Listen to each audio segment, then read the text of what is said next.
Enables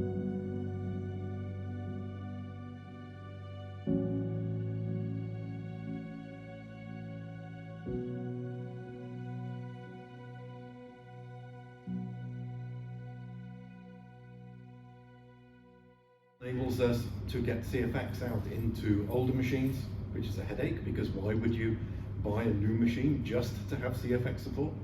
Actually, we have seen a case or two of that, but in the whole, people like to use their existing machines and make them smarter.